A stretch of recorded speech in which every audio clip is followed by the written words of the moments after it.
Assalamualaikum warahmatullahi wabarakatuh. Kembali lagi di channel Wiwis Horor. Masih bersama saya Mas biasa. Kali ini saya akan melanjutkan cerita yang kemarin dengan judul Dendam Kematian Janda Jamu. Cerita ini ditulis oleh Runwriter. Jadi buat kalian yang ingin membaca ceritanya secara langsung, kalian bisa kunjungi link dan profil yang sudah saya sertakan di deskripsi. Tanpa berlama-lama, langsung saja kita ke ceritanya. Cong, pergi aja ya. Jangan ganggu mereka lagi. Mending kamu gantiin kerjaan kita, keliling kampung. Siapa tahu ada maling. Nanti kalau ada maling, kasih tahu kita, biar saya sama yang lain kejar. Hitung-hitung cari pahala. Ucap Adrian lebih ngawur lagi sambil menepuk punggung si pocong. Seolah paham dan mengerti ucapan Adrian, si pocong pun menghilang begitu saja dan terbang melayang saat di atas udara. Sementara Asep dan juga Deden terdiam dengan mulut berbentuk O karena melihat bagaimana interaksi antara Adrian dan si pocong dan bagaimana si pocong mendengar sarannya. "Kamu beneran gak takut sama setan?" tanya Asep saat melihat wajah Adrian yang tenang. "Kenapa harus takut, Mang? Derajat kita lebih tinggi dari mereka. Mereka mah juga liatin wujudnya sama kita harus pakai energi besar. Saya ajakin mereka ngomong, mereka capek, Mang. Tenaganya habis," jelas Adrian sambil membakar rokoknya. "Pantesan tadi kamu gak takut sama Mirna," saud Deden. "Seperti apapun Mirna saat ini, Mang, dia selalu punya tempat di hati saya. Cinta saya sama dia begitu besar. Hanya saja saya bodoh tidak menyadari itu sejak awal," jawab Adrian menerawang. "Ya sudah, sekarang kita keliling cari si Tejo. Dia enak aja main kabur," dengkus Asep. Keduanya pun setuju dan kini mereka berkeliling mencari Tejo yang sudah lari terbirit-birit karena melihat pocong tadi. Keesokan harinya, satu kampung geger oleh berita yang tersebar dari mulut ke mulut. Berita yang membuat Parjo dan Baskoro ketar-ketir karena gosip yang memang benar adanya. "Kamu serius ketemu arwah si Mirna tadi malam di Ngeronda?" tanya salah satu warga pada Tejo. "Iya, Mang, ngapain saya bohong? Tanya deh sama si Asep, Deden, sama si anak muda Adrian yang cakep pisan itu," jawab Tejo sangat bersemangat. "Idih, saya jadi takut buat jadwal Ngeronda nanti malam," celetuk salah satu warga. "Mirna baik, dia nggak ganggu. Tadi malam dia mah nggak kelihatan kayak si dasteran putih. Datangnya begitu. Sampai depan kami semua dia berubah wujud aslinya yang gelis. Dia mah bilang dia dilecehkan dan dibunuh sama orang lain. Pelakunya 3 orang, tapi ada satu lagi katanya dia cuma mau balas dendam aja. Katanya begitu," jelas Tejo panjang lebar. Tiba-tiba, "Shh, kamu Tejo, tadi malam kabur. Kamu juga tahu cerita lengkap dari kita. Malah kamu yang sekarang sok berani," ejek Asep yang datang dari belakang. "Tadi kan saya beneran lihat, Kang, waktu si Mirna jadi cantik kayak manusia," Tejo membela dirinya. "Iya, kamu bener. Kira-kira siapa ya yang lakuin itu sama Mirna? Kudu waspada nih kita. Kampung mulai gak aman. Kita lihat aja kalau siapa yang paling sering diganggu Mirna. Mungkin dia pelakunya," kata Deden menyampaikan idenya. "Ah, tumben kamu pinter, Den. Biasanya mah kamu susah. Pasti lama dulu nyambungnya," gigik Asep menggoda Deden yang gampang sekali terpancing emosi. "Kamu pikir saya ini komputer?" balas Deden lagi. Sementara itu, Parjo dan Baskoro mendengar semua ucapan para pria di saung milik Laras secara diam-diam. "Kang, sepertinya kita harus diam-diam aja kalau kita digangguin si Mirna. Soalnya bahaya, Kang. Kalau kita ceritain, mereka pasti bisa akan curiga, Kang," bisik Baskoro. "Kamu bener. Ingat, kita jangan ceritain ke siapapun. Soalnya dinding juga bisa bicara," bisik Parjo. "Siap, Kang." Setelahnya mereka berdua masuk ke dalam saung milik Laras. Pengunjung yang dominan lelaki ini sudah menjadikan saung ini sebagai tempat untuk pangkalan mereka. "Neng Laras, saya pesan makanan kayak biasa ya," saud Parjo dengan percaya dirinya. "Yang kayak biasa itu gimana, Kang? Saya kan mana ingat pesanan semua orang, Kang," jawab Laras sambil menggelengkan kepalanya. kemarin yang Laras bisa ingat pesanan saya? Jawab Parjo heran. Saya teh udah 1 bulan ke jualan, Kang. Baru juga 3 hari ini saya jualannya, Kang. Apa? Teriak keduanya. Ucapan Laras sontak membuat Parjo dan Baskoro terlonjak kaget. Saking kagetnya, mereka sampai menjatuhkan gelas mereka yang untungnya saja menggunakan gelas berbahan mika, sehingga tidak pecah sama sekali. Kamu teh serius, Laras? Tanya Parjo lagi. Iya, Kang. Saya memang gak jualan udah 1 bulan lebih. Saya sempat sakit dan saya berobat ke kota. Baru aja pulang 2 hari yang lalu. Jelas Laras. Jadi, waktu kami makan beberapa waktu yang lalu itu siapa? Siapa yang melayani kami? Tanya Baskoro yang sudah mati ketakutan. Hah? Akang teh serius? Makan di sini beberapa waktu lalu? Tanya Laras terkejut bukan main. Iya, Akang lupa itu tepatnya hari apa. Saya teh makan berdua sama si Kang Parjo. Tempat ini teh waktu itu memang sepi banget. Cuma kami berdua aja yang makan. Jawab Baskoro. Akang teh gak bohong kan? Beneran kan? Laras bergidik ngeri mendengar cerita Baskoro. Wah, jangan-jangan si Mirna itu dia nyamar jadi Mbak Laras. Celetuk salah satu pelanggan di warung Laras. Bisa jadi itu. Jangan-jangan si Mirna gangguin kalian, saut pelanggan lainnya. Pantesan kemarin waktu makan kita memang digangguin sama arwah Mirna. Ada pocong si Jarwo juga. Jawab Parjo mengiyakan ucapan warga lainnya. Namun Parjo dan Baskoro tidak menyadari dengan mereka menceritakan kejadian tersebut bisa membuat orang curiga pada mereka. Jadi deh kalian emang digangguin sama si Mirna dan Jarwo? Tanya Pak Kades yang sarapan di warung milik Laras. Pak, Eran, kenapa kita yang digangguin? Apa karena si Jarwo temenan sama Mirna, terus mereka kompak gangguin kita berdua ya? Ucap Baskoro. Untung saja ia cepat menyadari kesalahan yang telah ia buat bersama Parjo. Hampir saja semua jadi kacau dan juga berantakan. Ya sudah, semoga di lain waktu kita semua gak ketemu sama sosok Mirna dan Laras. Semua yang sarapan pagi ini di sini saya traktir semua. Kamu katakan saja berapa jumlahnya. Saya akan membayarnya. Datang ke kantor saja, nanti saya tunggu. Ucap Pak Slamet selaku kepala desa di daerah kampung Balai Asri. Astuti berjalan berkeliling jamu pagi ini. Namun tidak ada satu orang pun yang membeli dagangannya. Entah di mana salahnya. Astuti merasa ada yang salah di sini. Puas berkeliling kampung sebanyak 2 putaran. Kini Astuti memilih duduk di area pinggir sungai tempat ia dan Adrian terakhir kali bertemu.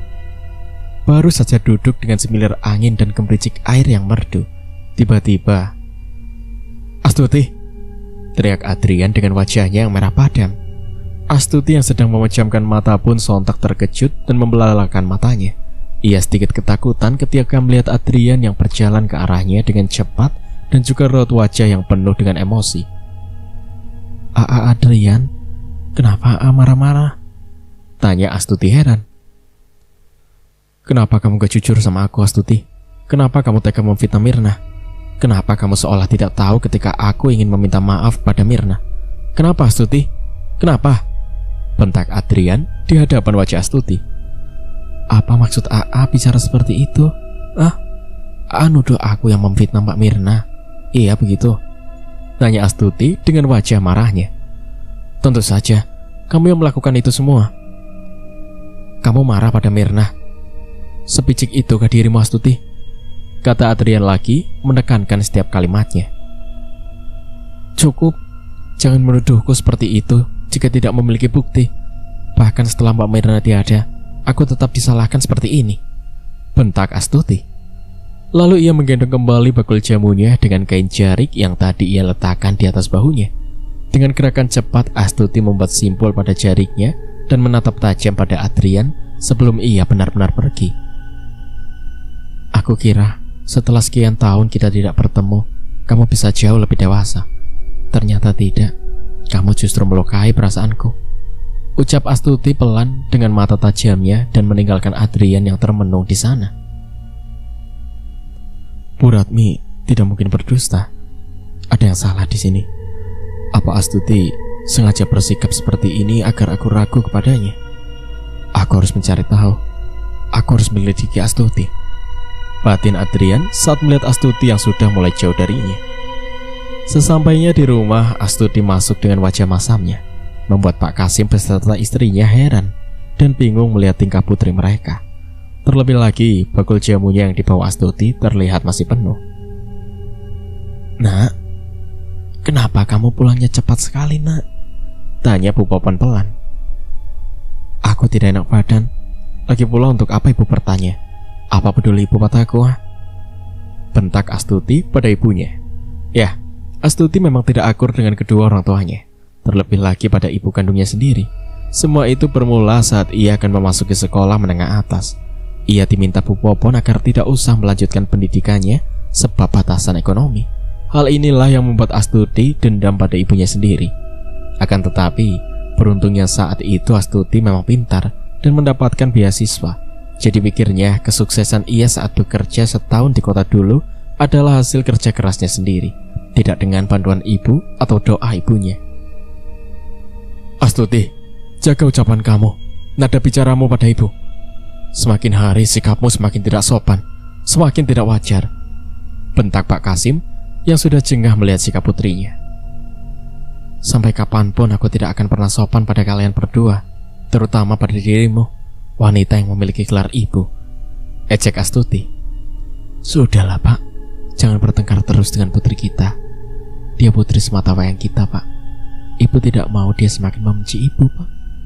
Cukup kesalahan yang ibu perbuat dulu. Ibu mohon Pak, mengertilah. Bersabarlah," pinta Bu Popon pada suaminya. "Terserah, ibu terlalu memanjakan dia. Seharusnya dia berpikir jika saat itu ekonomi memang sulit, bukan harus menaruh dendam padamu ibu. Bapak sudah angkat tangan. Bapak sudah tidak bisa mengurus dirimu lagi. Astuti, uruslah dirimu sendiri. Jika masih ingin tinggal di rumah ini, itu terserah padamu," jelas Pak Kasim dengan kecewa dan meninggalkan keduanya. Kini, Parjo dan Baskoro bersiap akan pergi menuju kota lain untuk mencari dukun yang lebih sakti dan lebih hebat daripada Mbak Somantri yang sudah tewas seketika entah apa penyebabnya. "Kita harus benar-benar cari yang bagus, Kang. Kalau bisa 2 dukun, Kang," ucap Baskoro. "Kamu teh bener, saya nggak mau kita gagal kali ini. Si bos juga lepas tangan sama kita," jawab Parjo. Ia masih dendam saat bertemu dengan orang yang menjadi dalang utamanya terjadi masalah ini. Kematian Mirna dan juga pelecehan yang ia lakukan bersama 2 orang temannya yang lain adalah perintah dari bos itu. "Kang, kamu teh pergi berapa hari? Toko bangunan gimana? Saya yang jaga gitu," tanya Desi tiba-tiba pada suaminya. "Saya paling lama pergi 1 minggu. Saya mau cari tempat untuk cabang toko bangunan kita," jawab Parjo berbohong. "Ya udah deh, saya nanti minta si Dewi nginep di rumah kita. Kan suaminya kamu juga ajak," sambung Desi. "Akang pergi dulu ya Neng, jaga rumah. Ada apa-apa telepon Akang ya." "Siap akangku yang tampan seperti Brad Pitt," kekeh Desi sambil mengedipkan sebelah matanya. Tak berselang lama setelah melepas kepergian suaminya dan Baskoro, Dewi, istri Baskoro itu datang ke rumah Desi bersama putrinya, Raya. "Teteh, Akang Baskoro udah berangkat ya?" tanya Dewi celingukan mencari suaminya. "Iya, dia udah berangkat. Baru aja mungkin teh, baru sampai gerbang kampung." "Ayahku naon?" tanya Desi. "Ini HP-nya Kang Baskoro ketinggalan," jawab Dewi sambil melihatkan HP di tangannya. "Waduh, gimana itu ya? Apa saya telepon aja si Kang Parjo, suruh putar balik?" tanya Desi lagi. Gak usah deh teh, biarin aja, biar dia tahu rasa saya teh kesel sama dia," keluh Dewi. "Kesel kenapa? Yuk masuk yuk, duduk di dalam, saya teh bikin cireng," ajak Desi pada temannya ini. Lalu mereka pun masuk ke dalam rumah Desi sambil mengangkat belanjaan Dewi tadi. "Kamu teh kesel kenapa?" tanya Desi sambil menghidangkan cireng di atas meja. "Teteh tahu beberapa malam yang lalu saya teh kan mau sama Kang Baskoro. Terus pas baru aja mulai banget indahoinya, dia teriak-teriak di muka saya teh. Dia bilang, pergi Mirna, jelas Dewi menggebu-gebu. Hah? Iya teh. Terus kan dia teh suka kayak aneh gitu. Kayak seolah-olah dia diganggu sama arwahnya si Mirna. Bahkan dia sampai cekik saya kemarin teh. Jelas Dewi lagi. Kamu teh dicekik suami kamu? Desi terlonjak kaget mendengar cerita Dewi. Iya teh. Untungnya ada si Raya datang teriakin dia. Katanya dia gak sadar. Kayak ada suara nyuruh dia buat cekik saya. Jawab Dewi bergidik ngeri. Apa jangan-jangan ada sesuatu ya antara si Mirna sama suami kita? Soalnya teh Kang Parjo juga digangguin juga. Malahan kemarin anak saya juga diikut digangguin. Sama Pocong juga katanya. Si Pocongnya teh Kang Jarwo, kata Desi mulai curiga. Sepertinya kita harus cari tahu teh. Saya juga mikir begitu, usul Dewi. Ya sudah, kamu teh ambil pakaian kamu Ki. Nginep di rumah saya aja 1 minggu, jadi gak begitu takut, kata Desi lagi. Oh iya teh, saya baru aja tadi mau izin nginep di rumah teteh. Hehe, kekeh Dewi. Setelahnya Dewi pun pamit pulang menuju rumahnya bersama Raya putrinya. Malam harinya, seorang yang biasa disebut bos oleh Parjo tengah melakukan ritual khusus di dalam kamarnya. Aroma kemenyan yang semerbak memenuhi isi ruangan itu. Berbagai mantra ia ucapkan sehingga mulutnya sudah berkomat kamit begitu lancarnya. Kau harus pergi Mirna. Kau harus kembali ke asalmu, ucap orang itu dengan suara khasnya. Aku tidak akan membiarkan arwah wanita itu sampai menghantui keberadaanku. Atau aku singkirkan saja si bodoh Parjo dan Baskoro, ucapnya seorang diri di dalam kamarnya. Ya, aku harus menyingkirkan mereka berdua agar mereka tidak membuka mulutnya pada orang lain tentangku, batin orang itu lagi.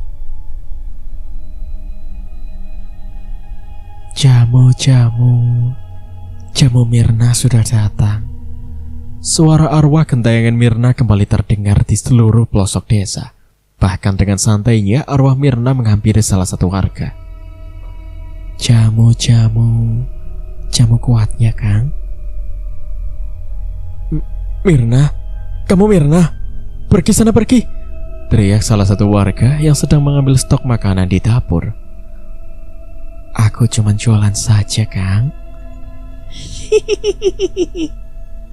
Kikik Mirna yang sengaja menggoda orang tersebut. Jangan ganggu kami Mirna, anak saya lagi nikahan. Jangan ganggu, kami tidak pernah mengganggu kamu, ucap Suroyo yang melihat bagaimana Tejo menangis dan memohon ampun pada Mirna. Besok aku datang lagi. Jamu. Kekeh Mirna pergi meninggalkan hajatan itu terbang tinggi. 1 minggu kemudian, keadaan kampung sudah sedikit lebih aman daripada sebelumnya. Bahkan hantu jamu gendong Mirna sudah lama tak menampakkan wujudnya sejak terakhir kali mengganggu salah satu warga di sebuah hajatan. Kang Parjo, teriak Desi dari kejauhan berjalan mendekati suaminya. Kunaon sayang? Jawab Parjo sambil membakar tembakaunya. Itu teh siapa di rumah kita? Kamu bawa aki-aki pulang ke rumah Kang, bisik Desi di telinga suaminya. Itu orang pinter sayang, Mbah Tukun, buat usir si hantu Mirna biar gak ganggu warga di kampung ini lagi, jawab Parjo dengan bangganya. Tapi Kang, hantu si Mirna teh udah 1 minggu gak pernah gangguin warga. Terakhir ganggu mah waktu ada hajatan di rumah Pak Suryo, tutur Desi. Seriusan kamu teh sayang? Dan gak pernah ganggu warga di sini lagi? Tanya Parjo terkejut. Iya Kang, kagak pernah si Mirna teh ganggu warga lagi. Malah beberapa waktu lalu warga masih keliaran di jam 11 malam Kang, cetus Desi lagi. Waduh, iki piye iki? Habis deh duitku untuk bayarnya kaki, keluh Parjo sambil menggaruk kepalanya yang tak katal. Makanya tuh Mas, apa-apa itu komunikasi, jangan bertindak sendiri. Rasain deh, pulangkan aki-aki tapi dia kagak kerja, kikik Desi. Lalu Parjo pun berbicara dengan Kisu Menempe itu bahwa ia tak jadi menggunakan jasa aki tersebut. Malam harinya, di saat semua orang sedang tidur nyenyak, lain halnya dengan Parjo. Sejak tadi ia tertidur, ia sudah mengeluarkan buliran keringat yang besar seperti jagung rebus. Kenapa Kang? Kenapa Kang tega melecehkanku? Kenapa Kang tega membunuhku? Kenapa Kang juga membunuh suamiku di malam pernikahan kami? Kenapa Kang? Kenapa? Rintih Mirna dengan tangisannya yang menyayat hati.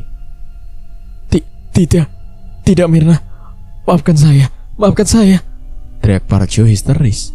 Desi yang tidur di samping Parjo pun seketika bingung melihat suaminya yang sepertinya bermimpi buruk.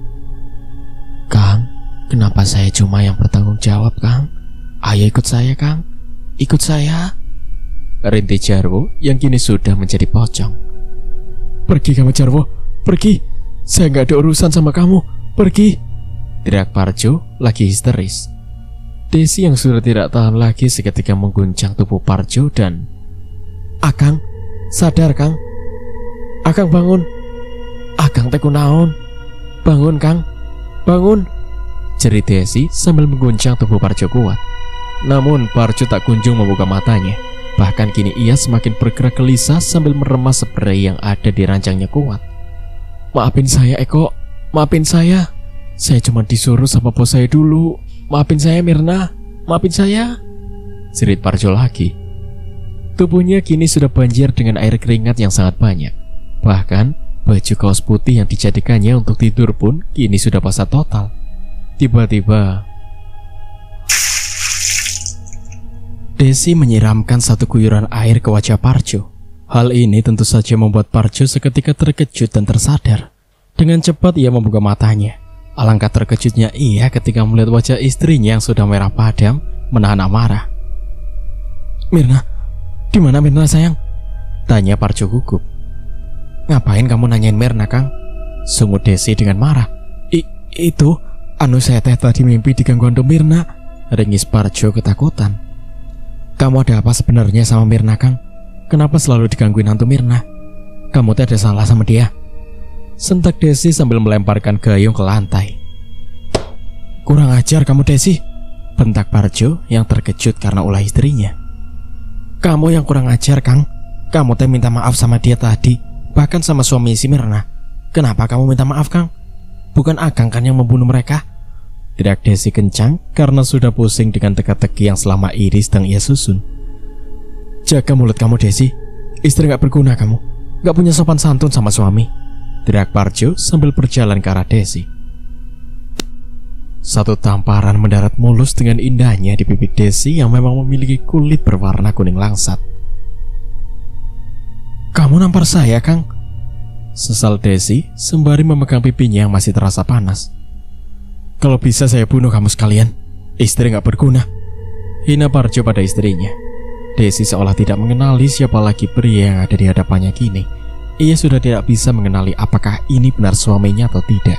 Dengan linangan air mata, Desi menatap tajam pada Parjo yang kini siap menerkamnya layaknya seperti harimau. Tanpa Desi sadari, tiba-tiba Parjo menyeretnya keluar rumah di tengah malam. Pergi kamu dari sini Desi, istri tidak berguna kamu, pergi, usir Parjo pada istrinya. Kamu ngusir saya Kang? Kamu tega ngusir saya di tengah malam begini? Isak Desi menatap wajah suaminya. Pergi kamu, biar kamu rasakan bagaimana diganggu oleh hantu Mirna, bentak Parjo lagi. Lalu Parjo menutup pintu rumahnya dengan kencang dan membuat getaran di kusen jendela rumahnya. Desi pun berjalan seorang diri di jam 2 malam menelusuri area kampung. Niatnya ingin menumpang tidur di rumah Dewi, istri Baskoro. Jika tidak bisa, ia akan mencoba menginap di musola saja, pikirnya. Mirna, kamu hantu Mirna, bekik Desi ketakutan. Ia sampai terjatuh di jalan yang becek dan bergerak mundur. Mirna, saya mohon, jangan ganggu saya, racau Desi sambil menangkupkan kedua tangannya di dada. Tiba-tiba Mirna merubah dirinya dengan sosok aslinya. Tidak seperti sosok kuntilanak yang selalu membuat semua orang takut. Wajahnya berubah menjadi sendu dan mengeluarkan air mata. Kamu nangis Mirna? Kamu berubah jadi cantik, tanya Desi gugup. Suami kamu orang jahat, dia tidak baik. Aku tidak akan mengganggu kalian yang tidak bersalah. Pergilah ke musola, kau aman di sana, jawab sosok Mirna. Kemudian ia kembali merubah wujudnya seperti kuntilanak yang buruk rupa. Dengan diiringi tawanya, sosok Mirna terbang meninggalkan Desi yang masih syok atas kejadian yang baru menimpanya. Apa itu benar dirinya? Saya berbicara dengan setan. Saya bicara sama orang yang sudah mati. Saya bicara sama kuntilanak cantik, batin Desi seorang diri. Saya harus ke musola. Si Mirna teh bilang saya aman di sana. Berarti di rumah si Dewi nggak aman. Saya ke musola saja, teriak Desi dalam hatinya. Kemudian ia berlari sekuat tenaga yang ia punya, tidak peduli jika kakinya harus terluka karena berulang kali ia terjatuh di jalan yang dipenuhi bebatuan itu. Tanpa Desi sadari, sejak tadi Mirna mengawasinya dan tersenyum menyeramkan melihat ke arahnya. Setelah berlari sekitar 10 menit, akhirnya Desi tiba di musola kampung Balai Asri. Beruntung saat itu pintu utama tidak dikunci. Meski masih takut dengan kejadian yang baru saja menimpa dirinya, namun mata lelah Desi tidak bisa diajak kompromi. Dalam waktu hanya 5 menit saja, ia sudah terkapar dan tertidur dengan pulas. Sementara itu, di rumahnya Parjo kini ia sedang membakar tembakaunya di ruang tamu. Sementara anaknya Sari sudah tertidur pulas dan tidak mendengar kegaduhan yang terjadi antara orang tuanya. Kesel bener saya sama si Desi. Dia pikir enak apa digangguin si Mirna. Rasain tuh sama dia di luar sendirian, biar ketemu sama si Mirna yang gentayangan. Kekeh Parjo terus menghembuskan asap tembakaunya. Suara barang terjatuh di arah belakang dapur membuat Parjo terkejut bukan main.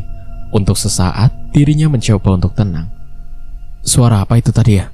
Tikus bukan ya? Awas aja lo tikus. Besok saya pasmi kamu satu kampung. Rasain sana kamu, ucap Parjo sesumbar. Menurut kepercayaan sebagian orang, tikus adalah hewan yang sangat pendendam. Ia bisa mengetahui dan mengerti ucapan manusia. Itulah sebabnya kita juga tidak boleh membiarkan bangkai tikus yang kita bunuh dibuang sembarangan tempat. Bahkan tak boleh tikus lainnya tahu, karena mereka bisa membalaskan dendam dengan hama tikus. Suara apaan tuh ya? Masa tikus lagi sih? Apa jangan-jangan maling? Celetuk Parjo sendiri. Perlahan ia berjalan mengendap-endap ke arah dapur. Alangkah terkejutnya Parjo ketika melihat sosok wanita yang ia kenal tengah duduk membelakanginya. Mirna, ngapain kamu kesini ya? Bentak Parjo mencoba berani. Akang mau jamu, Kang. Saya lagi bikin jamu kuat, gratis buat Akang, jawab sosok Mirna lembut. Jangan ganggu saya, Mirna. Saya tahu saya bersalah. Maafkan saya, maafkan saya, rintih Parjo yang mulai ketakutan. Bahkan kini ia sudah mengeluarkan air pipis di dalam celananya. Minum jamu dariku terlebih dahulu, baru aku akan memaafkanmu, ucap suara Mirna yang sudah menyeramkan. Tidak, itu pasti bukan jamu. Bagaimana mungkin setan bikin jamu? Bantah Parjo yang kini menutup mulutnya kuat.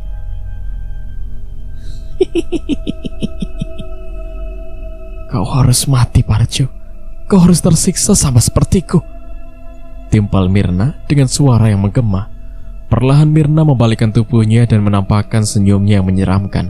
Mulutnya tertarik panjang sekali hingga menyentuh area telinga. Mata merahnya kini terlihat membesar. Tak lupa pula jemarinya yang kurus dan runcing gelap itu menambah kesan menakutkan bagi siapa yang melihatnya. Tidak, pergi sana, pergi. Jangan ganggu aku. Aku tidak sepenuhnya bersalah, teriak Parjo beringsut mundur dengan posisi terduduk. Peduli setan dengan siapa yang bersalah, teriak Mirna emosi. Tiba-tiba Mirna membuat tubuh Parjo tertarik dan terseret dengan sendirinya ke arah kamar mandi. Sakit. Hentikan ini, Mirna, teriak Parjo kelimpungan karena ia terus saja diguyur oleh air entah dari mana. Bahkan kini air itu bercampur dengan jamu dan darah. Rasakan ini. Tiba-tiba kepala Parjo tertarik dengan sendirinya dan ditenggelamkan ke dalam bak mandi yang begitu besar dan dalam, hingga membuatnya sulit bernafas dan juga menghirup air dengan volume yang banyak, membuat pedih di pangkal hidung dan matanya. Ucap Parjo ngos-ngosan karena kini ia bisa mengambil nafas dengan banyak.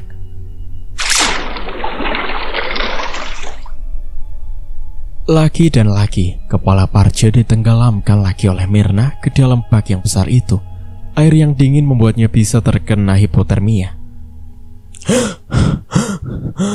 Hentikan ini semua, Mirna. Saya minta maaf. Saya bersalah. Maafkan saya. Begik Parjo sambil bersimpuh ke arah Mirna.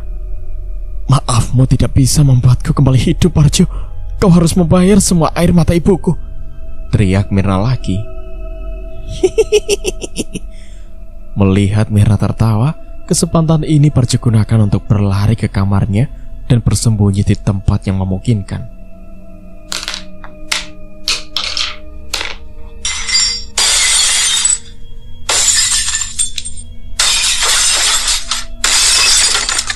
Benda-benda yang ada di dapur seketika berjatuhan.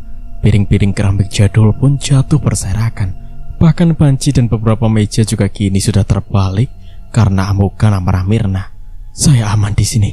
Ya, saya aman. Si Mirna gak akan tahu saya ada di kamar. Gumam Parjo seorang diri. Pintu kamar Parjo terbuka begitu saja dan kini ada sebuah kain yang sangat panjang melayang lurus dan tegang begitu saja. Ya, itu adalah kain jarik milik Mirna saat ia menggendong bakul jamunya dulu. Kau tak bisa pergi dariku, Parjo. Seru Mirna. Ia melayang dengan kepala yang bergerak ke kiri dan ke kanan, lalu mengeluarkan lidahnya sangat panjang dan perpulanya yang lihai mencari di mana keberadaan Parjo bersembunyi. Sedangkan Parjo kini menggigil di balik gorden jendela kamarnya. Ia duduk di kusen jendela kamarnya, berpikir lebih baik ia kabur saja melalui jendela, seolah alam berpihak kepadanya. Jendela kamarnya itu memang sedang terbuka, mungkin oleh angin. Lalu ia melompat dengan cepat keluar.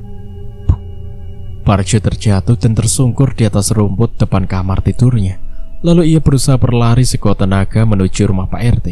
Ya, dirinya akan meminta perlindungan ke sana. Larilah sejauh mana kau bisa, Parjo.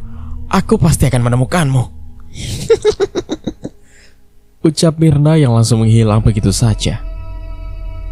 Sementara itu, Astuti kini tengah berpikir keras tentang ucapan Adrian beberapa waktu yang lalu. Ia merasa heran dari mana Adrian tahu jika ia yang telah memfitnah Mirna dulu. Namun, ia tidak mempercayai sepenuhnya ucapan Adrian ketika pria itu mengatakan informasi tersebut dari ibu Mirna sendiri. Besok aku harus nemuin Kang Adrian, gumam Astuti sendiri. Susah payah aku melakukan fitnah itu, hingga aku harus merelakan tubuhku dijamah oleh Dimas dahulunya. Kini, Adrian tahu jika aku pelakunya. Meski Mirna tidak ada lagi di dunia ini, tapi dia masih saja menjadi penghalangku untuk bisa bersama Adrian. Umpat Astuti sendiri di kamarnya. Seolah bunyi pintu yang terbuka secara perlahan, Astuti mengamati gagang pintunya. Namun tidak ada tanda-tanda jika gagang pintu kamarnya itu sedang bergerak. Bulu kuduknya seketika merinding dan berdiri. Mulai rasa takut menjalar di tubuhnya. Teringat akan cerita para warga tentang Mirna yang suka mengganggu mereka. Astuti menegang kala mendengar ketukan di jam 3 subuh di jendela kamarnya. Bahkan kini, angin berhembus kencang hingga membuat jendela kamarnya terbuka begitu saja. Pocong! Teriak Astuti histeris. Temani Akang Yuneng. Akang mau jamu. Pergi sana. Minta pada Mirna. Dia mantan penjual jamu yang sudah mati. Dasar pocong sialan. Jerit Astuti menutup wajahnya dengan jemari yang renggang. Dia gak jualan lagi, Neng. Akang mau jamu, Neng. Rayu pocong itu lagi. Ibu, bapak, tolong aku. Teriak Astuti kencang hingga membuat jendela kamarnya bergetar. Seketika kepala pocong yang diyakini adalah Jarwo itu terkantuk ke jendela kamar Astuti dan ia mengerang kesal. Rasain kamu, pocong jelek. Pergi sana, pergi. Teriak Astuti lagi. Pintu kamar Astuti terbuka secara paksa karena bapaknya mendobrak pintu itu dengan tubuhnya. Astuti, kamu kenapa, nak? Ada maling, nak? Tanya Bu Popon panik. Tidak, Bu. Tadi ada pocong mengetuk pintu jendela kamarku. Isak Astuti memeluk ibunya erat. Apa? Teriak Pak Kasim dan Bu Popon bersamaan. Iya, tadi aku gak bisa tidur. main ponsel, terus ada suara gitu. Tiba-tiba ada angin kencang setelah terdengar 2 kali ketukan di jendela kamar. Lalu terbuka begitu saja dan ada pocong di sana. Jelas Astuti masih dengan tangisan menunjuk ke arah jendelanya. Dia minta jamu sama aku, Pak. Dia tahu aku jualan jamu. Aku suruh beli sama Mirna, dia nggak mau. Isak Astuti lagi. Seketika Pak Kasim dan Bu Popon keheranan mendengar ucapan putrinya. Bagaimana mungkin ia mengusulkan pocong membeli jamu pada Mirna yang sudah mati? Sudah, kamu tidur di kamar Papa sama Ibu saja. Biarkan kamarnya seperti ini. Besok kita sirami dengan garam agar makhluk tak kasat mata itu tak berani lagi datang kemari. Jelas Pak Kasim. Ya, Pak Kasim termasuk salah satu pemuka agama di desa Balai Asri. Untuk pertama kalinya selama ia tinggal di kampung ini diganggu oleh makhluk halus. Meski bukan pada dirinya langsung, namun firasatnya mengatakan ada sesuatu yang mengganjal di sini. Pukul 5 subuh, Karim musola terkejut melihat Desi yang meringkuk tidur di area para wanita sholat. Begitu juga dengan para warga yang menunaikan sholat subuh di musola tersebut. Astagfirullah, Neng Desi, Neng teh kunaon di mari, ucap Bu RT yang mencoba membangunkan Desi. Tubuh Desi yang kotor karena terjatuh di kubangan air dan kaki yang penuh luka membuat para jamaah di musola mulai berpikir jika ia mengalami tindakan kekerasan dalam rumah tangga. Neng Desi, ayo bangun, ini sudah subuh, ucap Bu RT lagi sambil memeluk pelan pipi Desi.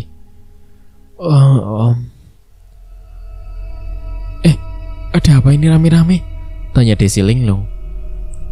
Kamu teh yang ngapain tidur di sini? Kamu disiksa sama si Parjo? Tanya Bu RT. Desi baru sadar dan teringat jika ia tadi malam diusir oleh suaminya, Parjo. Namun beberapa detik kemudian ia menggelengkan kepalanya, seolah menjelaskan semua dugaan Bu RT tidak benar. Saya juga bingung kenapa bisa di sini, Bu RT, jawab Desi lagi. Jangan-jangan ini semua ulah si hantu Mirna, saut ibu bendahara kampung. Hantu Mirna. Semua orang di dalam musola sontak melihat ke arah Bu Nani. Ucapannya bisa jadi benar, mengingat ucapan Desi yang tidak tahu kenapa ia bisa sampai ada di musola. Shh, jangan sebut namanya, nanti dia datang gimana? Tanya Bu Sani ketakutan. Ini sudah mau fajar, gak akan ada dia datang, jawab Korim. Tapi Desi, kamu teh kenapa bisa kotor begini? Kaki kamu luka-luka. Kamu jatuh apa gimana? Tanya Bu RT lagi. Saya mimpi, Bu. Saya mimpi lari dan jatuh. Di dalam mimpi, kaki saya luka-luka. Tapi saya nggak tahu bisa begini, jawab Desi. Yah, Desi tidak ingat kejadian yang sesungguhnya ia alami malam tadi. Ia hanya mengingat jika ia bertengkar dengan suaminya, lalu ia tertidur. Ia sadar dan ingat bahwa ia bertemu dengan Mirna dan disuruh pergi ke musola ini. Namun, pikirnya semua kejadian itu hanya ada dalam mimpi. Mimpi, apa kamu bisa lari dan jatuh sampai luka, sampai ke dunia nyata pula? Tanya Bu Sani heran. Saya nggak ingat kenapa saya lari. Cuma saya ketemu Mirna dalam mimpi saya. Terus dia nyuruh saya ke musola. Katanya saya aman di sini. Karena takut saya ya ke sini. Tapi saya pikir itu semuanya dalam mimpi. Karena seingat saya tidur di kamar, Bu. Jelas Desi lagi. Wah, si Mirna teh kok baik sama kamu, nyuruh kamu ke musola, bilang aman lagi. Emangnya di rumah kamu gak aman? Saud Bu RT bingung. Saya juga gak tahu, Bu RT. Soalnya saya kan tidur di rumah. Saya pikir ya cuma dalam mimpi. Taunya saya ada di sini. Apa saya ngelindur ya? Ucap Desi bingung. Bisa jadi. Kita lihat saja nanti rumah kamu gimana, Neng Desi. Kalau di rumah kamu ada yang gak beres, berarti si Mirna teh baik sama kamu. Kalau enggak, saya rasa dia jel sama kamu, mindahin kamu tidur di sini. Jelas marbot musola itu. Tapi hantu kok masuk musola? Dia teh gak kebakar? Saud Tejo yang sejak tadi menguping dari jendela.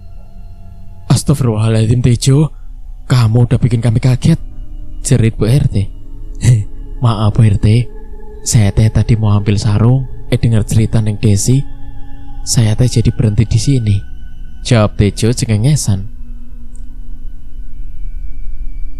Hantu teh bisa masuk musola, ganggu kita sholat aja bisa. Tapi itu jin. Kalau kita tergoda, berarti jin itu berhasil. Biasanya dia bikin kita ketakutan atau gak khusyuk sholatnya. Namanya jin ganzab. Hantu itu kan sebangsa jin, Kang. Jelas marbot musola itu. Oh, jawab semua orang yang ada di musola. Pantesan saya teh suka kurang khusyuk sholatnya, suka mikir lapar, badan saya gatel. Ada aja itu, Kang. Nyatanya saya teh diganggu jin ganzab itu. Tanya Tejo lagi. Iya bener, Kang. Makanya kita teh wudunya harus bener. Insya Allah sholat kita dilindungi Gusti Allah. Jawab marbot itu lagi. Ya sudah, ayo sekarang kita antar pulang Neng Desi. Matahari sudah mulai terbit, gak akan ada hantu apapun lagi. Ayo ibu-ibu, ajak Bu RT. Lalu para ibu-ibu pun memapah Desi untuk sampai ke rumahnya. Perjalanannya cukup jauh, memakan waktu 15 menit jika berjalan kaki. Ditambah kondisi Desi yang kakinya penuh luka, memakan waktu yang cukup lama.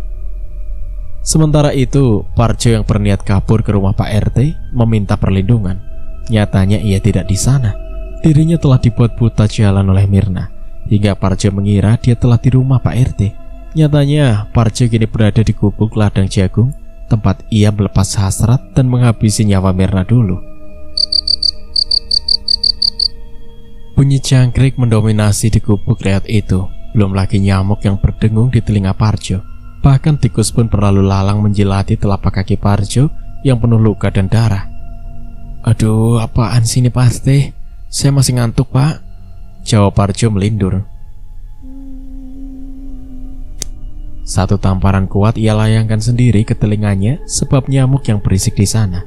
Saat itu juga Parjo terduduk dan terkejut melihat di mana ia berada. Kenapa saya ada di sini? Gumamnya seorang diri melirik ke seluruh area gubuk. Saya kan tadi malam lari ke rumah Pak RT. Kok bisa di sini? Ini kan, pikir Parjo menerawang. Tidak mungkin, jerit Parjo seorang diri meringkuk ketakutan. Bagaimana mungkin saya bisa di gubuk ini? Apa jangan-jangan Mirna yang bikin saya kesini? Gumamnya sendiri gelisah. Bajunya basah, bau amis dan juga menyengat karena jamu. Badannya penuh luka, kepalanya benjol dan juga gatal akibat tidur di gubuk yang kotor dan juga bau. Saya harus segera pergi dari sini sebelum si Mirna datang, pikirnya lagi, dan Parjo pun pergi begitu saja. Di perjalanan menuju rumahnya memakan waktu 20 menit berjalan kaki. Maklum saja, desa Balai Asri memang desa yang cukup besar dan luas. Namun rumah warga di sini tidak begitu berdekatan seperti desa pada umumnya. Jarak satu rumah ke rumah lainnya bisa mencapai 10 meter. Saat di perjalanan pulang, Parjo melihat sekelebat wanita yang berjualan jamu, berpenampilan sama dengan Mirna saat berjualan jamu dulu. Namun, akal sehatnya memintanya untuk segera kabur meninggalkan wanita itu, sebab ia mengira itu adalah Mirna. Nyatanya adalah Astuti. Astuti berkeliling lagi menjualkan jamunya. Sebenarnya jamu buatan Astuti itu sama enaknya dengan buatan Mirna. Hanya saja racikan takaran yang diberikan Astuti berbeda dengan Mirna. Satu persatu warga ada yang membeli jamunya, sementara banyak pula warga lain yang enggan membeli jamu sebab trauma akan Mirna. Neng Astuti, jamunya 2 dong, sahut Mang Asep. Jamu apa, Kang? Jamu kuat atau jamu sehat? Tanya Astuti lembut. Dua-duanya, Neng. Buat saya kok, dua-duanya. Mau serangan senyap nanti malam, Neng? Hehehe, kekeh Asep genit. Serangan senyap apaan, Kang? Tanya Astuti bingung. Itu loh, Neng, serangan malam hari, surga dunia. Goda Asep lagi. Si Akang begitu. Saya kira teh apaan? Kan saya malu, Kang. Jawab Astuti malu-malu. Neng teh mau? Kalau mau, saya bisa kok kasih buat Neng gratis. Rayu Asep lagi sambil memainkan lidahnya. Enggak, Akang, saya teh masih ting-ting. Tolak Astuti halus. Yowes, kalau mau bisa hubungi Akang ya, Neng. Ini duitnya. Makasih, Neng. Kembaliannya ambil aja. Ucap Asep mengedipkan matanya dan berlalu begitu saja meninggalkan Astuti. Sepertinya Astuti menggerutu seorang diri. Yah, wanita jika sudah pernah melakukan hubungan seksual itu pasti ia akan merasa ketagihan. Terlebih lagi ia melakukannya dengan cara yang tidak halal alias zina. Meski wanita bisa menahan, namun hasrat ingin seperti itu tentu saja ada lagi. Aduh, gara-gara Kang Asep ini punya saya teh berkedut, umpat Astuti. Semua ini juga gara-gara Dimas. Dia yang udah merusak tubuhku, dan fotonya aku malah memberi izin begitu saja. Sekarang dia hilang seperti ditelan bumi. Gerutu Astuti lagi. Mau minta sama siapa ya saya? Gak mungkin sama Kang Asep, bininya serem, ringis Astuti sendiri. Tiba-tiba Astuti melihat sosok lelaki idamannya dari kejauhan. Dengan penuh percaya diri, Astuti memanggil Adrian. Kang Adrian, sini Kang, saya mau bicara, teriak Astuti sambil melambaikan tangannya. Adrian yang merasa terpanggil pun mencoba menghampiri Astuti, meski awalnya dia enggan mendekatinya. Ada apa? Tanya Adrian datar. Saya mau ngomong sama Akang, penting, jawab Astuti to the point. Mau ngomong apa kamu? Tanya Adrian lagi singkat. Akang teh beneran yang bilang saya teh fitnah Mirna ibunya? Tanya Astuti juga to the point. Lama Adrian menjawab sebab matanya tertuju pada buah dada milik Astuti yang memang besar. Kebaya yang dipakai Astuti sangat ketat hingga membuat buah dadanya menyembul ke atas. Adrian yang lelaki normal pun menelan air ludahnya yang berat. Pusaka miliknya kini sudah menegang dan membuat sesak celananya. Astuti yang melihat arah mata Adrian pun paham mengapa ia terdiam lama. Bahkan kini Astuti juga melirik ke arah pinggang bagian bawah milik Adrian yang tiba-tiba saja membesar dan sesak seolah minta dikeluarkan. Kang, Akang Adrian, saut Astuti sambil menundukkan sedikit tubuhnya dan melambaikan tangannya. Maaf saya nggak fokus, jawab Adrian tersadar. Nggak masalah Kang, saya teh paham, jawab Astuti mendayu-dayu. Kamu tadi tanya apa? Tanya Adrian lagi. Sesekali matanya masih mengarah ke buah dada Astuti. Saya tadi tanya, Akang mau jamu nggak? Gratis, jawab Astuti berbohong. Kiraan saya apa tadi? Saya mau dong jamu kuat, jawab Adrian kikuk. Siap Akang, ucap Astuti genit. Karena sudah tak tahan lagi, Adrian pun memegang tangan Astuti kuat dengan sorot matanya yang sayu. Astuti, jamunya bisa cepat nggak? Kamu bikinnya? Tanya Adrian. Akang teh mau cepat-cepat minum ya? Sebentar ya Kang. Astuti pun dengan cepat meracik jamu buatannya. Hatinya sedikit kecewa. Pikirnya Adrian ingin meninggalkannya. Ini Kang jamunya, keluh Astuti dengan bibir yang mengerucut. Jamu pun sudah ludes diminum Adrian. Lalu ia menatap Astuti dalam dan, kamu masih jualan? Kalau enggak, ikut saya ke rumah yuk. Ada yang mau saya tunjukkan sama kamu, ajak Adrian. Sebenarnya masih Kang, tapi ya sudah, saya selesaikan saja sekarang jualannya. Saya ikut Akang aja, jawab Astuti manja. Yuk, kita pergi sekarang, ajak Adrian. Lalu mereka berdua pun pergi menuju rumah Adrian. Entah apa yang ingin ditunjukkan oleh Adrian, Astuti merasakan debaran yang kuat di dalam dadanya. Sepanjang perjalanan menuju rumahnya, Parjo dilihat oleh banyak warga. Tak jarang dari mereka berbisik-bisik menatap curiga pada Parjo. Aroma tubuhnya yang menyengat bisa tercium hingga mencapai 10 meter. Itu teh Parjo bukan? Ucap penjual sayur. Iya, itu si Parjo. Dia teh kenapa berantakan begitu? Istrinya tadi subuh ada di musola ketiduran di sana. Tapi dia nggak sadar dia di musola, jawab salah satu pembeli. Kayaknya mereka berantem deh Bu. Soalnya teh si Desi juga berantakan. Tapi itu baju si Parjo merah-merah kayak darah itu di bajunya, saut pembeli yang lainnya. Sadar akan jadi bahan kunjingan para warga, Parjo mempercepat langkahnya menuju rumahnya. Ada satu hal yang tak mereka sadari, yakni anaknya Sari. Sari masih berada di rumah mereka saat kejadian, yang tertidur pulas akibat ulah Mirna. Sesampainya di rumah, Parjo terkejut melihat Desi yang kondisinya sama kacaunya dengan dirinya. Ditambah lagi ada Bu RT dan beberapa ibu-ibu lainnya yang mengerumuni istrinya. Parjo, dari mana saja kamu? Tanya Bu RT tegas. Anu Bu, saya dari ladang, jawab Parjo berbohong. Kamu KDRT ya sama si Desi? Tanya Bu RT lagi dengan sorot mata yang tajam. Jantung Parjo seolah berhenti berdetak, berpikir jika Desi memberitahu kejadian malam tadi, di mana ia mengusir Desi. Tatapan kebencian ia berikan kepada istrinya yang kini terdiam lemas dengan pandangan kosong. Enggak Bu RT, Kang Parjo gak ada KDRT sama saya, jawab Desi menutupi aib suaminya. Tapi dia kenapa begitu Desi? Lihatlah, tubuhnya bau dan penuh air darah. Warna merah di kaos putihnya itu kan darah. Sudah jadi merah muda di bajunya, lirik Bu RT pada Parjo. Saya tadi ke ladang, saya mau potong ayam kampung. Waktu saya mencucinya di kali, saya terpleset dan darah ayam itu tumpah di baju saya. Jadinya saya nyebur sekalian ke kali, jawab Parjo lagi dusta. Lalu seluruh ibu-ibu di sana hanya menjawab oh saja. Kayaknya istri kamu diganggu setan tadi malam. Katanya dia gak sadar kenapa bisa tidur di musola, jelas Bu RT lagi. Beneran sayang kamu diganggu setan? Tanya Parjo terkejut. Dan Desi hanya menganggukkan kepalanya saja. Pikirannya terus teringat akan ucapan Mirna di dalam mimpinya. Ya, kejadian nyata yang disangka mimpi oleh Desi. Ucapan yang mengatakan jika suaminya orang jahat, seketika membuat Desi sedikit ketakutan.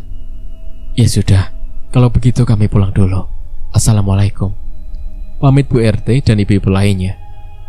Waalaikumsalam, jawab Desi dan Parjo bersamaan. Saat mereka masuk ke dalam rumah, keduanya sama-sama diam. Namun di detik berikutnya mereka saling bertatap muka dengan mata yang membulat. Ya, mereka baru menyadari jika Sari putri mereka masih ada di dalam rumah. Kang, Sari Kang, ucap Desi panik. Akang teh juga lupa, dia ada di kamarnya. Tadi malam si Mirna teh ganggu, dia yang bikin Akang begini. Barang di dapur semua dirusak, Akang kabur, jelas Parjo sambil menuju kamar putrinya. Alangkah terkejutnya sepasang suami istri ini ketika melihat putri mereka tidur nyenyak, bahkan seperti orang yang meninggal, tidur dengan posisi telentang dan tenang. Sari, nak, bangun nak, tutur Desi menggoyangkan tubuh Sari. Sari, bangun nak, papa beliin kamu bubur ayam, kata Parjo yang berusaha membangunkan putrinya. Sari terbangun dengan menggeliatkan tubuhnya. Namun beberapa detik kemudian ia terkejut melihat penampilan kedua orang tuanya. Setan, teriak Sari sambil menarik selimut menutupi wajahnya. Setan, teriak Desi dan Parjo bersamaan. Desi dan Parjo mengira jika di belakang mereka ada setan, padahal putrinya berteriak karena menyebut mereka lah setannya. Perlahan Desi melirik ke belakang tubuhnya, namun ia tidak melihat tanda-tanda setan atau Mirna di sana. Sesaat kemudian, ia akhirnya paham mengapa putrinya berteriak. Ternyata itu ditujukan pada dirinya dan Parjo. Kang, udah Kang, gak ada setannya. Si Sari mikirnya kita setannya, tengkus Desi. Loh, itu ibu sama bapak, ucap Sari dari balik selimutnya. Jadi kamu pikir bapak sama ibu beneran setan? Semprul kamu Sari, omel Parjo menarik selimut anaknya.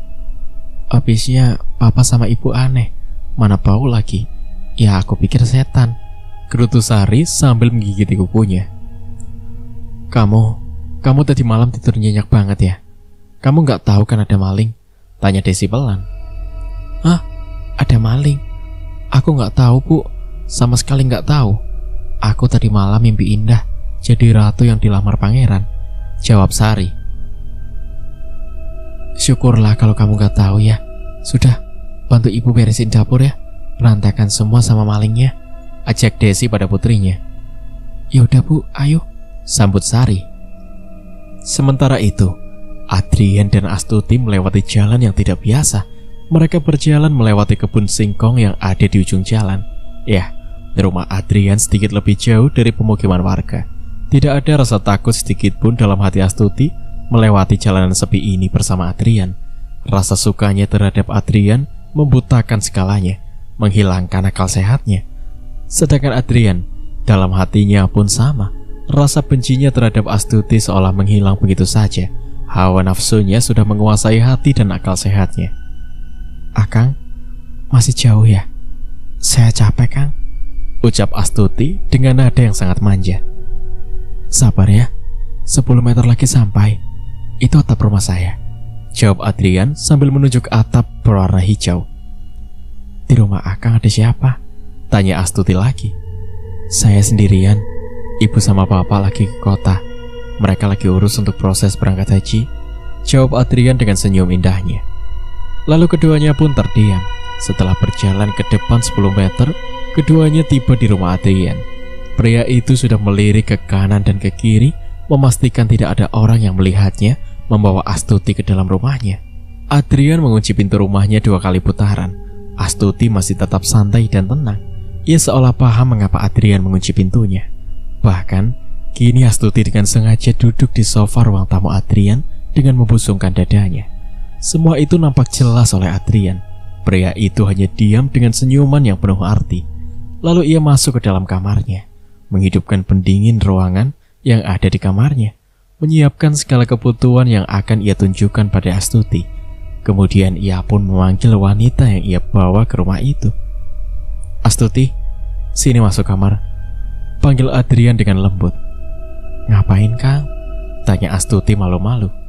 "Sini aja dulu, masuk ke kamar saya. Ada yang saya mau tunjukkan ke kamu." "Saya nggak bisa bawa keluar," saut Adrian dari dalam. "Tunggu, Kang, saya datang," jawab Astuti manja. Lalu Astuti pun jalan dengan perlahan menuju kamar Adrian. Debaran jantungnya semakin kuat dan membuat suhu tubuhnya meningkat. Entah terlalu gugup atau terlalu bahagia. Astuti pun tak tahu bagaimana isi hatinya kini. Astuti terkejut dengan pemandangan yang ada di hadapannya kini. Susah payah ia menelan air liurnya dan menahan degupan jantungnya. "Kemarilah Astuti, jangan takut," rayu Adrian sambil menepuk ranjang di sebelahnya. Astuti pun mendekat. Lalu ia duduk di pinggir ranjang dengan menatap Adrian dalam. Perlahan tangan Adrian menyentuh wajah Astuti. Seluruh inci wajahnya ia belai secara perlahan, lalu turun ke area leher jenjang Astuti. Saat tangannya semakin turun ke bawah, tepatnya di area gunung kembar milik Astuti, Adrian membelainya lembut. Tanpa bicara apapun, Adrian mulai melancarkan aksinya. Tangannya masuk ke dalam buah dada milik Astuti yang besar itu, mulai memilin pelan nipel milik Astuti. Satu desahan lolos begitu saja dari mulut Astuti. Tak ingin menunggu lama, Adrian mulai membuka satu persatu pakaian Astuti, melepaskan pengait yang ada di punggung Astuti berwarna hitam itu. Dan kini terpampang nyatalah gunung kembar yang menyembul keluar tadi. Ukurannya yang sangat besar membuat Adrian mabuk kebayang. "Kang, nanti ketahuan gimana?" ucap Astuti yang kini sedang membelai lembut kepala Adrian yang ada di dadanya. "Nggak akan, kamu tenang saja," jawab Adrian. Lalu mereka pun melakukan hubungan terlarang itu. Keringat mereka kini sudah membasahi tubuh keduanya. Adrian tidak menyangka jika punya Astuti sangat sempit. Adrian tidak sadar jika Astuti sudah tidak perawan lagi. Dirinya terlalu hanyut dalam hentakan dan goyangan yang ia berikan pada tubuh Astuti. "Kang, saya nggak kuat lagi. Saya udah mau sampai," ucap Astuti. "Saya juga. Dan sebentar lagi selesai," jawab Adrian dengan suara beratnya. Beberapa detik kemudian, ucap keduanya bersamaan. Keduanya telah selesai melakukan hubungan haram itu. Kini tubuh Adrian ambruk begitu saja di atas tubuh Astuti. "Ternyata kamu masih perawan. Saya orang pertama yang mencicipinya," ucap Adrian bangga. Sementara Astuti terkejut bukan main. Ia tidak menyangka Adrian berkata seperti itu. Bagaimana mungkin ia perawan lagi, sementara ia sudah melakukannya dulu bersama Dimas. Entah karena miliknya terlalu sempit atau milik Adrian yang besar, hingga membuat milik Astuti kembali sobek dan berdarah layaknya wanita perawan. Cerita pun bersambung. Nantikan kelanjutan ceritanya di part berikutnya. Terima kasih. Wassalamualaikum warahmatullahi wabarakatuh.